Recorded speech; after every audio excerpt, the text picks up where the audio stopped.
Hello everyone, welcome to Raksha academy.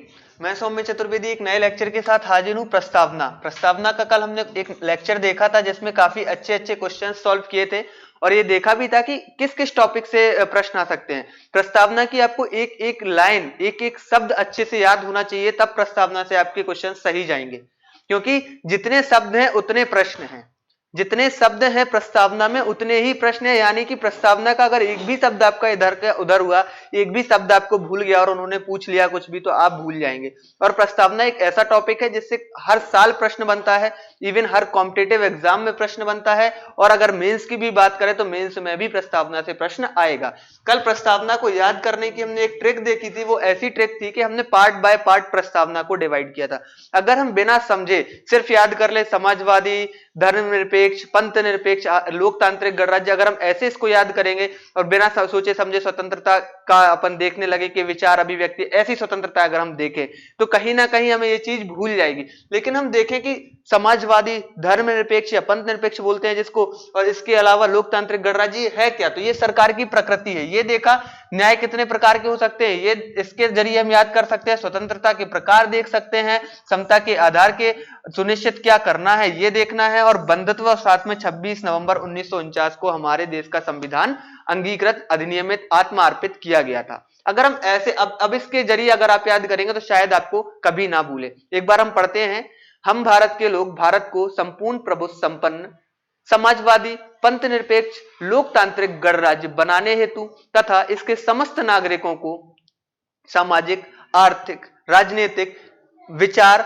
अभिव्यक्ति, धर्म, उपासना, विश्वास की स्वतंत्रता एवं प्रतिष्ठा एवं अवसर की समता प्राप्त कराने हेतु तथा व्यक्ति की गरिमा एवं राष्ट्र की एकता तथा अखंडता को सुनिश्चित करने वाली, बंधुत्व को बढ़ाने के लिए दृढ़ संकल्पित होकर, बंधुत्व को क्या करना है, बढ़ाना है, बंधुत्व को बढ़ाने के लिए दृढ़ संकल्पित होकर अपनी इस संविधान सभा में आज दिनांक 26 नवंबर 1949 को एतत् द्वारा संविधान को अधिनियमित, अंगीकृत, अधिनियमित और आत्मर्पित करते हैं। अब संविधान अगर मुझे क्यों याद है अच्छे से, मैं क्यों नहीं भूला बीच में, क्यों एक भी शब्द इधर का उधर क्यों नहीं हुआ, क्योंकि मैंने पहले समझा कि ये लिखा क्या क्या है, इसमें है क्या क्या, तब मैं ये शब्द याद किए, ये चीज याद करी, फिर मुझे ये चीज समझ में आई कि प्रस्तावना को हम ऐसे याद कर सकते हैं। कल हमने प्रस्तावना के कुछ अच्छे अच्छे प्रश्न देखे थे और आज जो बचे हुए प्रश्न हैं वो देखेंगे। और अगर आप ऐसे याद करेंगे, ऐसे प्रश्न सॉल्व करेंगे तो शायद कभी नहीं भूलेगा। अब पहला प्रश्न है आज का, हम भारत के लोग, we the people of India शब्दों का प्रयोग भारतीय संविधान में कहां किया गया है। हम भारत के लोग जैसे शब्दों का प्रयोग भारतीय संविधान में कहां किया गया है। नीति निर्देशक तत्व, मौलिक अधिकार, नागरिकता या फिर संविधान की प्रस्तावना। प्रस्तावना हमने पढ़ी। प्रस्तावना में सबसे पहली लाइन है, हम भारत के लोग भारत को संपूर्ण प्रभुत्व संपन्न गणराज्य, ठीक है। तो इसका सही उत्तर क्या होगा, संविधान की प्रस्तावना। ये शब्द कहां लिखे हुए हैं, संविधान की प्रस्तावना में ये शब्द लिखे हुए हैं। इनको अच्छे से याद रखना है, we the people of India. ये शब्द अगर आपसे ना पूछे हम भारत के लोग, अगर पूछे we the people of India, तो भी आपको प्रस्तावना ही लगाना है, कंफ्यूज नहीं होना है। एक प्रश्न कितने भी तरह से प्रस्तावना में तो घुमा के आ सकता है, कितने भी तरह से वो पूछ सकते हैं और आपको उसका सही जवाब देना है। अगर आपने पढ़ा होगा तो आप बिल्कुल इसका सही जवाब लगा पाएंगे। 26 नवंबर 1949 की अंगीकृत भारतीय संविधान की प्रस्तावना में शब्द सम्मिलित नहीं थे।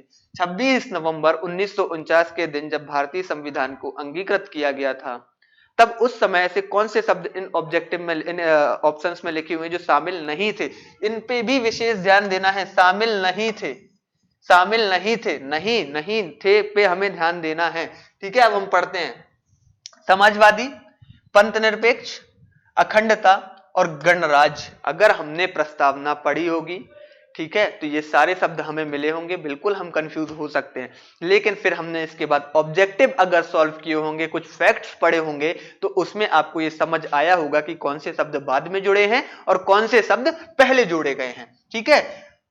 ऑप्शंस है इसके जो कूट दिए गए हैं, अधोलिखित कूटों में से सही उत्तर चुनिए। अधोलिखित कूटों में से सही उत्तर चुनिए। 1 2 3, 2 3 4, 1 2 और 4, 3 और 4, इसमें से सही उत्तर आपको चुनना है। सही उत्तर क्या हो सकता है, इसमें से आपको सही उत्तर चुनना है। सही उत्तर क्या हो सकता है? 26 नवंबर 1949 के दिन प्रस्तावना में कौन से शब्द सम्मिलित नहीं थे?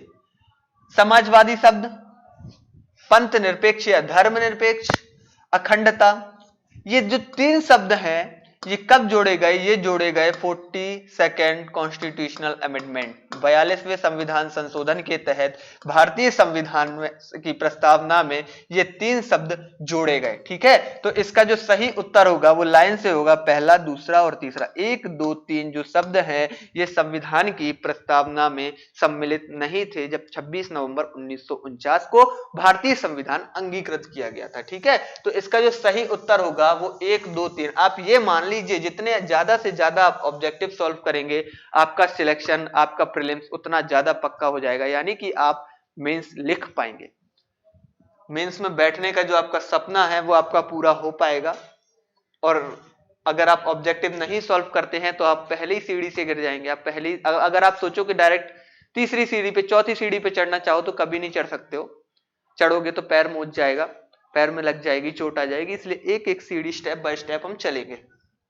अब तीसरा प्रश्न है, भारतीय संविधान की प्रस्तावना में पंथ निरपेक्ष शब्द जोड़ा गया। भारतीय संविधान की प्रस्तावना में पंथ निरपेक्ष शब्द कब जोड़ा गया? कल ही बोला था प्रश्न, जैसे मैंने कल तीनों एक साथ पूछ लिए, समाजवादी और पंथ निरपेक्ष शब्द कब जोड़ा गया। मैंने ये भी बोला था कि समाजवादी अलग पूछ सकते हैं, पंथ निरपेक्ष अलग पूछ सकते हैं, अखंडता अलग पूछ सकते हैं। जितनी सारी चीजें दी हुई हैं सबको हम अलग अलग सीख सकते, पूछ सकते हैं। ठीक है, लिखा हुआ है 25वें संविधान संशोधन, 42वें संविधान संशोधन, 44वें संविधान संशोधन या फिर 52वें संविधान संशोधन के तहत। किस संविधान संशोधन के तहत संविधान की प्रस्तावना में पंथ निरपेक्ष शब्द जोड़ा गया? जो इसका सही उत्तर होगा वो होगा 42वें संविधान संशोधन। 42वें संविधान संशोधन के तहत संविधान की प्रस्तावना में पंथ निरपेक्ष शब्द जोड़ा गया।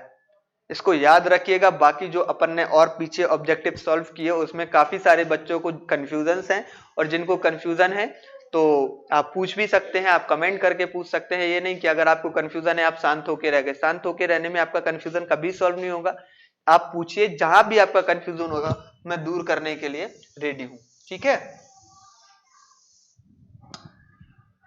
और आप अगर नेट पे भी सर्च करते हो तो विकिपीडिया पे भी विश्वास मत करना आंख बंद करके, क्योंकि विकिपीडिया पे, विकासपीडिया पे जितने भी ये सारे नेट पे पड़े हुए हैं, अधिकतर अगर आप पूरी तरह से इस पर विश्वास कर लेंगे तो कहीं ना कहीं धोखा खाएंगे। जब तक आप आज तक की एबीपी न्यूज की, इंडियन गवर्नमेंट की साइट पर जाकर वो चीज चेक ना करें तब तक उसको बिल्कुल भी मान्यता ना दें, बिल्कुल भी ना माने। क्योंकि अभी मैंने काफी सारे ऐसे लोगों से सुना है कि उन्होंने देखा विकासपीडिया पे, देखा विकिपीडिया पे और फिर आके बोला कि यार ये गलत है। नहीं, आप जब तक एमपी गवर्नमेंट, अगर एमपी की चीज है तो एमपी गवर्नमेंट, और इंडिया की चीज इंडिया गवर्नमेंट की साइट पे आप चेक नहीं कर लेते तब तक उस चीज पर बिल्कुल भी विश्वास ना करें। भारतीय संविधान, अगला प्रश्न अब हम पढ़ते हैं। भारतीय संविधान की उद्देशिका में संशोधन किया गया था। भारतीय संविधान की उद्देशिका, उद्देशिका बोल सकते हैं प्रस्तावना। भारतीय संविधान की उद्देशिका या प्रस्तावना में संशोधन किया गया था। कब किया गया था? 17वें संविधान संशोधन द्वारा, 24वें संविधान संशोधन द्वारा, 42वें संविधान संशोधन द्वारा या 44वें संविधान संशोधन द्वारा। कब किया गया था? कब तीन शब्द जोड़े गए थे? जब तीन शब्द जोड़े गए थे तभी प्रस्तावना में संशोधन या उद्देशिका में संशोधन किया गया था। इसका उत्तर भी बस आप ये देखिए कि एक प्रश्न कितने तरीके से पूछ रहा है। पहले उसने समाजवादी अलग पूछा, धर्मनिरपेक्ष अलग पूछा, अखंडता अलग पूछा, फिर तीनों एक साथ पूछ लिए। फिर ये पूछ लिया कि उद्देशिका में संशोधन कब किया गया? उद्देशिका में संशोधन जो किया गया था वो 42वें संविधान संशोधन के तहत जोड़ा गया था। उद्देशिका से देखिए आपके प्रश्न शब्दों से बनेंगे, आपके प्रश्न कौन सा शब्द कब जोड़ा गया उससे बनेगा, ये शब्द दिया गया है या नहीं उससे बनेगा, स्वतंत्रता कितने प्रकार की दी गई उससे बनेगा, और साथ साथ में आपका उद्देशिका से जो प्रश्न बनेगा वो दो प्रकार के वाद दिए गए हैं। एक वाद मतलब जो इंपॉर्टेंट है, एक वाद दिया गया है बेरूवारी वाद और दूसरा दिया गया है केशवानंद भारतीवाद। इन दो वादों से जितनी चीजें मैंने बताई हैं उनसे प्रश्न बनेगा, इसलिए इन पर नजर रखना। आप जब भी कोई टॉपिक पढ़ें एक बार ये जरूर देखें कि इसमें से कहां से प्रश्न बन सकता है। जब टॉपिक पढ़ रहे हो एक बार आप सरसरी निगाह से पढ़ो, जब दूसरी बार पढ़ो तो दिमाग में ये चीज आपकी आ जानी चाहिए कि यार ये प्रश्न बन सकता है, ये प्रश्न तो बनेगा ही बनेगा। या फिर प्रीवियस ईयर के प्रैक्टिस सेट उठाकर देखो, इस टॉपिक से किस प्रकार से प्रश्न बनते हैं। प्रश्न आप वहीं पर प्रिपेयर करो। अगर इस साल ये प्रश्न आया है, इस साल मान के चलो आपका समाजवादी पूछा गया है, ठीक है, तो अगली साल हो सकता है धर्मनिरपेक्ष पूछ ले, और अगली साल अखंडता पूछ ले। पूछते उसी के आसपास से ही है। अगर आप चाहे तो आप खुद से ही क्वेश्चन पेपर बना सकते हैं। अब आते हैं अगले प्रश्न पे। निम्नलिखित में से कौन सा शब्द भारतीय संविधान की उद्देशिका में नहीं है? निम्नलिखित में से कौन सा शब्द भारतीय संविधान की उद्देशिका में नहीं है? समाजवादी, पंथ निरपेक्ष, प्रभुता संपन्न या फिर लोक कल्याण। समाजवादी, पंथ निरपेक्ष, प्रभुता संपन्न या फिर लोक कल्याण। क्या आपने ये शब्द प्रस्तावना में पढ़ा है? क्या आपने ये शब्द प्रस्तावना में पढ़ा है? लोक कल्याण जैसा शब्द कहीं लिखा हुआ है क्या? इतने 7-8 लाइन की प्रस्तावना पढ़ी, मैंने तो नहीं पढ़ा।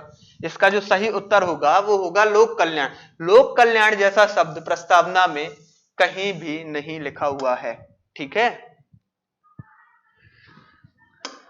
अगले प्रश्न पे आते हैं। भारत के संदर्भ में निम्न में से कौन धर्मनिरपेक्ष शब्द का सही भाव व्यक्त करता है?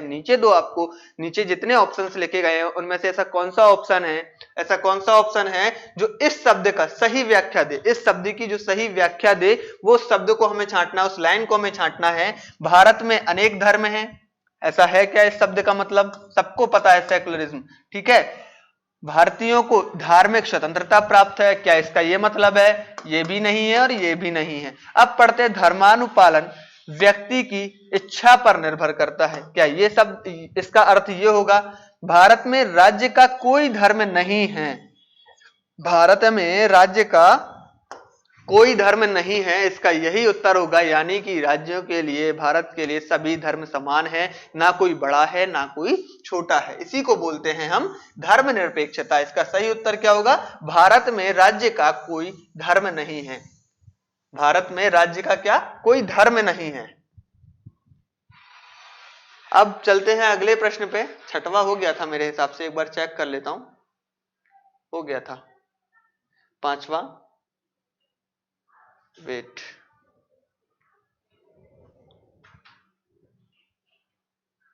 हाँ हो गया। अब चलते हैं 7वें प्रश्न पे। 7वां प्रश्न है, संविधान में हमारे राष्ट्र का उल्लेख किन या नामों से किया गया है? हमारे संविधान में राष्ट्र का उल्लेख किस नाम से किया गया है या किन नामों से किया गया है? ऑप्शन पढ़ते हैं, भारत तथा इंडिया, केवल भारत, हिंदुस्तान तथा इंडिया, भारत हिंदुस्तान तथा इंडिया। काफी ऐसे महानुभाव होंगे जो हिंदुस्तान का नाम सुन के इमोशनल हो जाएंगे और इन तीनों ऑप्शंस को लगा देंगे, या फिर इन दोनों, वो सोचेंगे कि इन दोनों को तो नहीं लगाएंगे, इंडिया है, विदेशी शब्द उन्हें इंग्लिश सुना तो सोचेंगे यार ये तो नहीं हो सकता प्रस्तावना में, इसमें तो हिंदी चीजें होंगी। तो यहाँ पे एक ऑप्शन और हो सकता था, भारत और हिंदुस्तान। होंगे काफी लोग ऐसे जो हिंदुस्तान के नाम पे इमोशनल हो जाएंगे और ऐसा लिख देंगे, लेकिन ऐसा नहीं है। जो प्रस्तावना में राष्ट्र का उल्लेख किया गया उसमें 2 शब्द लिखे हुए हैं, भारत तथा इंडिया। क्या लिखा हुआ है? हम भारत के लोग या we the people of India, लिखे हुए हैं ना 2 शब्द, हम भारत के लोग या we the people of India. तो किन 2 नामों से उल्लेख किया गया है राष्ट्र का? भारत तथा इंडिया। उसमें हिंदुस्तान बिल्कुल नहीं आएगा, ठीक है, हिंदुस्तान उसमें बिल्कुल नहीं आएगा। अब हम चलें अगले प्रश्न पे। नेक्स्ट प्रश्न क्या है हमारा? निम्नलिखित में से कौन भारतीय संविधान की प्रस्तावना में उल्लेखित नहीं है? निम्नलिखित में से कौन भारतीय संविधान की प्रस्तावना में उल्लेखित नहीं है? ये सारे न्याय दिए गए हैं, जबकि हमने न्याय 3 पढ़े हैं। हमें एक ऐसा न्याय छांटना है जो ना हो। सामाजिक न्याय बिल्कुल है, आर्थिक न्याय बिल्कुल है, राजनीतिक न्याय है, धार्मिक न्याय, क्या धार्मिक न्याय लिखा हुआ है वहां पर? बिल्कुल भी नहीं लिखा हुआ है, धार्मिक न्याय नहीं लिखा हुआ है, धार्मिक न्याय नहीं लिखा हुआ है। यानी कि इसका सही उत्तर क्या होगा? धार्मिक न्याय। प्रस्तावना में क्या उल्लेखित नहीं है? प्रस्तावना में जो नहीं है उल्लेखित वो है धार्मिक न्याय।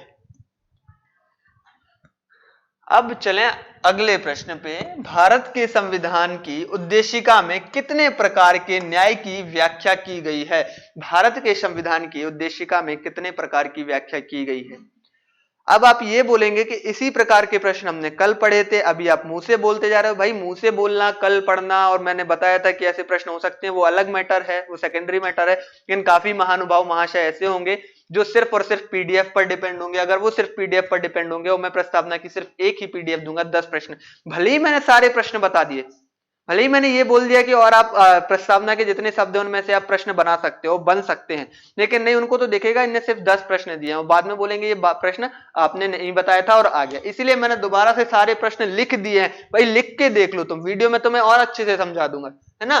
तो भारत के संविधान की उद्देशिका में कितने प्रकार की न्याय की व्याख्या की गई है, क्यों ऑप्शंस पढ़ूं? इसका सही उत्तर जो होगा वो 3 प्रकार के न्याय होगा, सामाजिक, राजनीतिक, सामाजिक आर्थिक और राजनीतिक। ठीक है, सामाजिक आर्थिक और राजनीतिक, याद रखिएगा। प्रश्न बार बार एक जैसा तो बिल्कुल भी नहीं है, लेकिन हाँ उसी से रिलेटेड है और उसको देने का सिर्फ यही रीजन है कि महानुभाव होते हैं कुछ, क्या बताऊं उनके बारे में। निम्नलिखित विवादों में से किसमें सर्वोच्च न्यायालय ने प्रस्तावना को भारतीय संविधान की मौलिक संरचना का भाग स्वीकार किया? निम्नलिखित में से किस विवाद में सर्वोच्च न्यायालय ने भारतीय प्रस्तावना को भारतीय संविधान की संरचना का भाग स्वीकार किया है? ठीक है, प्रस्तावना को, या फिर यहां ऐसा भी लिख सकते थे, प्रस्तावना को भारतीय संविधान का अंग। एक सेकेंड, अगर ये ना लिखते, यहां लिख देते अंग स्वीकार किया है, तो जो इसका सही उत्तर होगा वो होगा, हम पढ़कर चले आ रहे हैं, केशवानंद भारतीवाद। कल बेरुवारीवाद पढ़ा था, आज केशवानंद भारतीवाद पढ़ा। केशवानंद भारती 23 अप्रैल 1973 में ऐसा माना उन्होंने, ऐसा उन्हें लगा कि यार भारतीय संविधान में प्रस्तावना को अंग बना लेते हैं। संविधान क्या है, प्रस्तावना क्या है, संविधान का अंग है। तो आज के ये 10 प्रश्न यहीं खत्म हुए। कल फिर हम देखेंगे, कल हम नागरिकता वाला टॉपिक पढ़ेंगे। नागरिकता किस अनुच्छेद से किस अनुच्छेद तक लिखी गई है, ये आप कमेंट करके बताइएगा। सही होगा तो अच्छी बात है। कल भी काफी सारे लोगों ने बिल्कुल सही उत्तर दिया था कि क्रम पूछा था मैंने, स्वतंत्रता का, इसके बाद शायद स्वतंत्रता के बाद मैंने लिखा था समता, इसके बाद न्याय लिखा था और लास्ट में बंधुत्व लिखा था, या बंधुत्व बीच में लास्ट में न्याय। तो बिल्कुल सही उत्तर दिया था, मैंने कमेंट पढ़े थे। और देखते रहिए रक्षा एकेडमी के यूट्यूब चैनल को, साथ में इंस्टाग्राम चैनल ज्वाइन करना ना भूलें। उसमें काफी सारे प्रीलिम्स के फैक्ट, इंफॉर्मेटिव चीजें और क्विज चल रहे हैं हिंदी और इंग्लिश मीडियम में, तो जाएं और ज्वाइन करें, बिल्कुल फ्री ऑफ कॉस्ट है। Thank you.